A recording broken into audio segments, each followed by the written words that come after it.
Assalomu alaykum. Humoyun Ustoz kanalini kuzatib borayotgan hurmatli yurtdoshlar. Kanalimiz obunachilari, ijtimoiy tarmoq kuzatuvchilari, sog'misizlar, salomatmisizlar aziz yurtdoshlar. Yana bir fayzli xonadonga chiroyli qilib shu uzum tok o'rnashtirib berdik. Juda ham chiroyli holatda chiqdi uzum tokimiz, o'rnatib ishimizni yakuniga yetkazdik. Albatta videolarimizni oxirigacha ko'rsalaring, o'rnatgan, yakunlagan ishimiz bo'yicha chiroyli qilib to'liq ma'lumotlarni berib o'tamiz. Xonadonlariga shunaqangi sifatli uzum toklar, naveslar qildirish niyatida yurgan aka-ukalarimiz, yurtdoshlarimiz bo'lsa, aziz yurtdoshlar bemalol aloqaga chiqaverasizlar. Xudo xohlasa kelishilgan holda xizmatlarimiz butun O'zbekiston bo'ylab arzon va sifatli qilib, chiroyli qilib, yangi dizayndagi uzum toklarni, naveslarni tayyorlab beraveramiz zakaz bo'yicha. Ko'rib mana o'zlaring baho berasizlar aziz yurtdoshlar, juda ham bir chiroyli holatda chiqdi aziz yurtdoshlar. Bu uzum tokimizni Andijon viloyati Baliqchi tumani Olimbek mahallasiga olib kelib o'rnashtirdik. Albatta akalarimiz o'zlari bizni YouTube'dagi kanalimizni ko'rishib, albatta bizga aloqaga chiqishib, zakaz qilishganda o'zimiz kelib, xonadonlariga chiroyli qilib razmerlarini o'lchab ketib,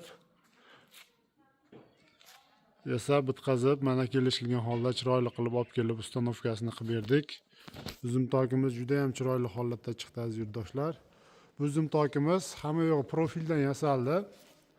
Albatta stoykalari uzum tokimizni 8 ga 8 lik mana ko'rib o'tishlaring mumkin. 2 lik stenali profilda bo'lgan va xori qismlari lazerli variantda. Albatta bu gibrid fason uzum tokimiz. Mana shu kashaklari ham lazerli variantda 2 liglisini lazerda o'ydirib, gul o'ydirib kashakka moslaganmiz va mana xori qismlari ham lazerli qilib chiroyli qilib ishlab berilgan. 4 ga 4 profildan rama qilib, korobka qilib, orasiga shu lazerli listlarni qo'yilgan. Ba'zi yurtdoshlar mana bu firmalari uzum tokimizni 3 ga 3 lik 1.7 lik stenali profildan foydalanganmiz albatta. Aziz yurtdoshlar, bu uzum tokimizni har bir firmalarining oralig'i 1 metr 16 cm, 1.15 cm to'g'ri keldi. Va tepadagi mana shada qismlari 50 cm ga qo'yib chiqilgan aziz yurtdoshlar. Bu uzum tokimiz ofshi 230 kvadrat joyga bo'ldi.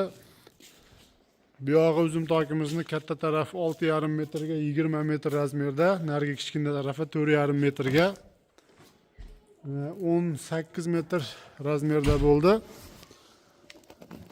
Mana bu yog'idan ko'rinishi juda ham bir chiroyli holatda chiqdi uzum tokimiz. Albatta xonadoniga shunaqangi uzum toklar, naveslar qildirish niyatida yurgan aka-ukalarimiz bo'lsa, bemalol aloqaga chiqaverasizlar. Aziz yurtdoshlar, bu uzum tokimiz ofshi sommasi shu 50 million so'mga tushdi. Kvadrat metrini 220 ming so'mdan qilib berdik. Albatta qalin temir mahsulotlarda tayyorlanganligini hisobiga uzum tokimizni materiali, xizmat haqqisi, kraskasi olib kelib o'rnatib berishi, ustanovka jarayonlari hamma yo'q ichida 50 million so'mga to'g'ri keldi. Bemalol aloqaga chiqaverasizlar. Bu uzum tokimiz kattaligini hisobiga summasi jinday balandroq bo'ldi. Albatta 100 kvadratlik variant bo'lsa, mana shu uzum tokdan fasonidan 220 ming so'mdan 22 million so'm atrofida bo'ladi. Albatta joyning ob'yomiga qarab shu arzonroq, qimmatroq variantda chiqaveradi. Aziz yurtdoshlar, bemalol aloqaga chiqaverasizlar. Xudo xolasa chiroyli qilib xizmatlaringizni bitirib beraveramiz. Rahmat, sog' bo'linglar, salomat bo'linglar.